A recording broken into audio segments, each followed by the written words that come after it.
सब्जी तो हमारी तैयार हो गई है। हेलो जी, राम राम जी, कैसे हो आप सब? आशा करती हूँ आप सब अच्छे होंगे। तो जी मैं रेखा फिर से हाजिर हूँ आप सब के लिए गांव का एक और देसी व्लॉग लेकर। और आज है 18 अक्टूबर वार शुक्रवार और हमारी हो गई है सुबह की शुरुआत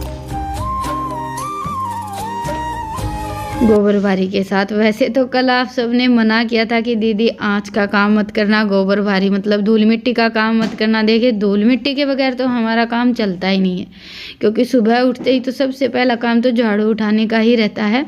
लेकिन अभी मैं लग गई हूँ खोर साफ करने में। कल इन्होंने बोला था लेकिन मेरा पूरा दिन ऐसे ही निकल गया। तो ये तूड़ी एक तरफ लगाकर छोड़ रखी थी, अभी सानी डालनी थी तो सोचा चलो पहले ये तूड़ी निकाल देती हूँ, क्योंकि आज भी हो सकता है दोपहर को मुझे टाइम ना मिले तो सुबह सुबह ही ये काम निपटा लेते हैं। और 3 दिन में 4 दिन में ऐसे खोर तो साफ़ करनी ही पड़ती हैं, लेकिन ज़्यादातर दोपहर को भैंसों को अंदर बांधने के बाद फिर साफ़ करके छोड़ देते हैं। पर अभी 4-5 दिन से काम थोड़ा सा ज़्यादा चल रहा था ना, इसी चक्कर में फिर मैं साफ़ कर ही नहीं पाई। और सुबह उठते ही सबसे पहले अपना वो काम निपटाया। और टाइम अभी लगभग 6 सवा 6 बज गए हैं। आज थोड़ी इसी में लेट चल रही हूँ, कभी कभी ऐसा होता है। और दिन भी थोड़े से मतलब छोटे होने लगे हैं, बड़े तो नहीं। और बच्चों के स्कूल का टाइम अभी तक चेंज नहीं हुआ, तो 7 बजे उनके स्कूल का टाइम हो जाएगा। तो इसलिए बस जल्दी जल्दी 1 घंटे में अपना जो गोबरबारी का काम है ना वो निपटा लेते हैं। और सच बताऊं तो जब तक मेरा गोबरबारी का काम नहीं निपटता है ना, तब तक मेरे मन में ये रहता है कि अभी तक झाड़ू नहीं लगाई है, गोबर भी नहीं उठाया है। हाँ, ये 2 काम हो जाते हैं, उसके बाद फिर थोड़ा सा इत्मीनान सा मिल जाता है। वैसे तो देखिए सब की ही अपनी अपनी रूटीन होती है और सुबह सुबह सब ऐसे ही हड़बड़ी में अपने काम में लगते हैं। हम चाहे कितनी भी कोशिश कर लें, सुबह थोड़ा सा भागम भाग तो हमें होना ही पड़ता है। तो बस मैंने आंगन में झाड़ू लगा दी थी और उसके बाद फिर अभी लग गई हूँ गोबर उठाने में। और जहाँ तक काम की बात है, उससे तो देखिए हमें छुट्टी मिलेगी नहीं, वो चाहे कोई भी औरत हो, खेती बाड़ी करें या फिर नौकरी करें, क्योंकि सबकी अपनी अपनी रूटीन रहती है। जैसे कि मेरी कुछ सिस्टर बोल रही थी कि दीदी ज़मींदारा में फेशियल वगैरह ये सब नहीं चलता है। ज़मींदारा मतलब खेती बाड़ी करते हैं, तो वैसे तो हमारा भी खेती बाड़ी का ही काम है। तो उनसे मैं बस इतना ही कहना चाहूँगी कि दीदी ज़िंदगी जीने का हक तो सभी को हो, वो चाहे देखिए सर्विस पर हो या फिर खेती बाड़ी करें। और थोड़ा बहुत हम अपने में फेरबदल करते हैं ना, तो खुद को बहुत ज़्यादा अच्छा लगता है। हाँ, इतना ज़्यादा नहीं तो थोड़ा बहुत तो हम कर ही सकते हैं। ये लगा लीजिए कि काम करेंगे धूल मिट्टी का तो ग्लो इतना ज़्यादा नहीं आएगा, लेकिन अंदर से मन को बड़ी खुशी होती है। जैसे कि हम कभी कभार थोड़ा बहुत अपने घर में फेरबदल करते हैं, साफ़ सफाई करते हैं, तो कितना ज़्यादा अच्छा लगता है हमें काम करने में। वैसा ही हमारा खुद का भी है।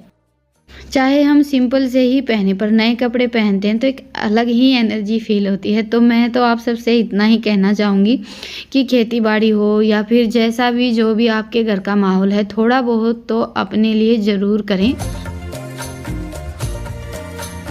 वैसे तो मैंने भी पहली बार करवाया है, लेकिन चलो कहीं ना कहीं से तो शुरुआत होती ही है। और आज ईशांत को देनी है स्कूल में स्पीच, और इसने मुझे बोला था, वैसे तो कल की इसकी छुट्टी थी लेकिन मुझे ध्यान नहीं रहा, तो अब सुबह सुबह मैंने और रितिका ने मिलकर इसके लिए स्पीच तैयार की है। और उसके बाद फिर अभी इनके लिए हल्का फुल्का नाश्ता बनाऊंगी, कुछ स्पेशल तो बनाऊंगी नहीं, बस पराठे बना दूंगी।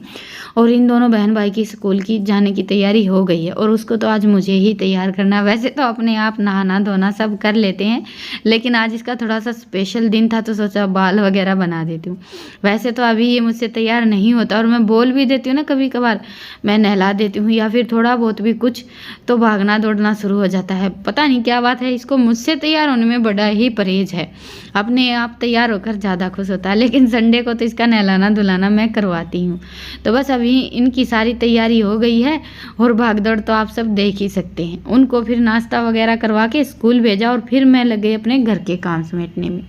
अभी सारा काम निपट गया है तो सोचा आज इस गमले की भी लिपाई कर देती हूँ। बस आज मेरा काम ख़त्म हो जाएगा, उसके बाद फिर रितिका का काम बचेगा। तो मैंने तो आज इसको पीली मिट्टी से अच्छे से लीप दिया। वैसे तो मिट्टी से भी बड़ा ही प्यारा रंग आ गया था, क्योंकि ये मिट्टी थोड़ी सी पीली ज़्यादा है तो बिल्कुल ऐसा सफ़ेद सफ़ेद सा लगता है। लेकिन फिर भी मैं सोच रही हूँ कि इसके ऊपर कली करके 1-2 सुंदर सा डिजाइन बनवा लेती हूँ रितिका को बोलकर। फिर और भी ज़्यादा अच्छा लगेगा। और देखिए हाथों से हम कुछ भी बनाते हैं तो उसमें मेहनत और टाइम दोनों चीज़ें ज़्यादा लगती हैं, और मिट्टी से तो और भी ज़्यादा। तो बस नहा धोकर खाना वाना बनाया, अपना जल्दी जल्दी सारा काम निपटाया, और उसके बाद फिर अभी लग गई हूँ ये साड़ी तैयार करने में। 2-4 दिन पहले लगे थे तो धीरे धीरे करके सारी तैयारी हो गई है। और कुछ कुछ मेरी सिस्टर ऐसी हैं, कई बार कमेंट आ जाता है कि दीदी हमारी तो साड़ी ही नहीं आई, साड़ी या सूट कुछ भी लगा लीजिए, और हमने तो आज तक कभी फेशियल करवाया ही नहीं, ससुराल में कोई कुछ दिलवाता ही नहीं है। और देखिए माँ बाप इतने प्यार से बेटियों को पालते हैं, और किसी किसी को किस्मत से ससुराल ऐसा मिल जाता है कि कुछ भी नहीं मिल पाता। तो उनकी बातें सुनकर मन को इतना ज़्यादा दुख होता है, मेरा मन बिल्कुल उदास सा हो जाता है, पर इसमें मैं कुछ कर भी नहीं सकती हूँ।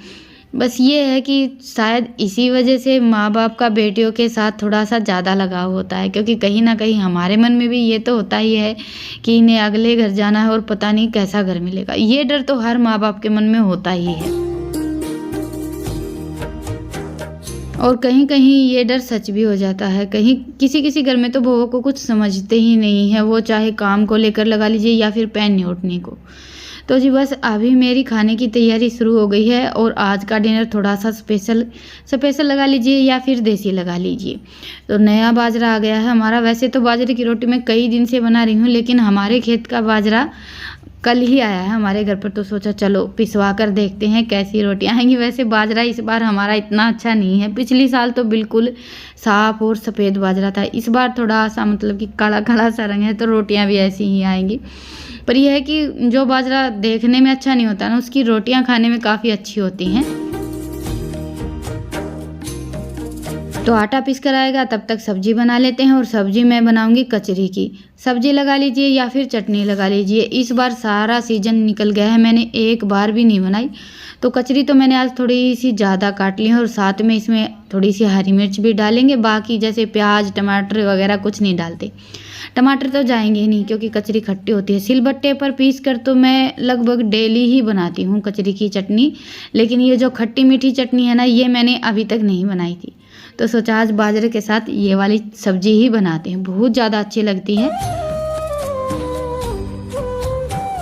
तो बस अभी कढ़ाई में सबसे पहले तो मैंने सरसों का तेल डाला, उसके बाद फिर थोड़ा सा लहसुन, और तड़के में मैंने डाला सौंफ, जीरा, राई और मेथी, और कलौंजी हो तो आप थोड़ी सी कलौंजी भी डाल सकते हैं।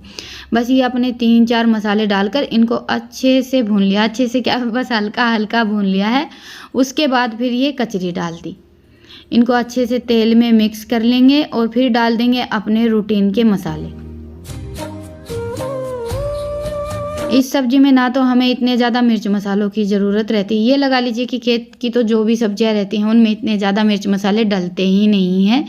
तो बस हल्दी, धनिया, लाल मिर्च और नमक डालकर अच्छे से मिक्स कर लेंगे, और थोड़ा सा डाल देंगे पानी। मैं पानी थोड़ा सा ज़्यादा डालूंगी क्योंकि बाजरे की रोटियों के साथ खानी है।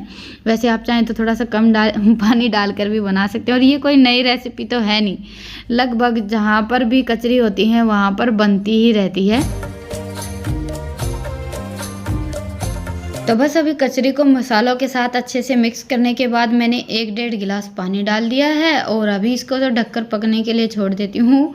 और बस सुबह की शुरुआत ऐसी हुई थी, सुबह अपना बुला हुआ काम निपटाया था, और अभी फिर से लग गई हूँ। मुझे बच्चों की ड्रेस धुलनी थी। वैसे तो पूरा दिन काम करते करते ही निकलता, पर यह है कि सुबह धो देती तो सूख जाती अच्छे से। अभी इसमें नील देकर मशीन में सुखानी पड़ेगी। और भूल तो मैं हमेशा ही जाती हूँ, कोई ना कोई काम तो ऐसा रहता ही है। शायद पूरा दिन अपने घर के कामों में इतने ज़्यादा बिजी रहते हैं, 2-3 जगह ध्यान रहता है, जैसे यूट्यूब पर, घर के कामों में, और फिर बीच बीच में मेरी भी तैयारी करनी है। तो इस चक्कर में देखिए दिमाग से बात तो निकल ही जाती है। तो अभी इसको मशीन में सुखाकर ड्रेस को, और फिर पंखे के हवा में फैलाकर छोड़ देंगे, सुबह तक आराम से सूख जाएगी। और अभी हमारी सब्जी भी बनकर तैयार हो गई है। वैसे इस सब्जी को बनने में बिल्कुल भी टाइम नहीं लगता है। तो इसमें मीठा डाल देते हैं। मीठा आप अपने टेस्ट के हिसाब से डाल सकते हैं। मैंने तो बस ये लगा लीजिए कि 4-5 चम्मच चीनी डाली है। अच्छे से मिक्स करके थोड़ी सी देर और पका लेंगे। चीनी या गुड़ कुछ भी डाल सकते हैं, बाकी मैंने तो चीनी ही डाली है।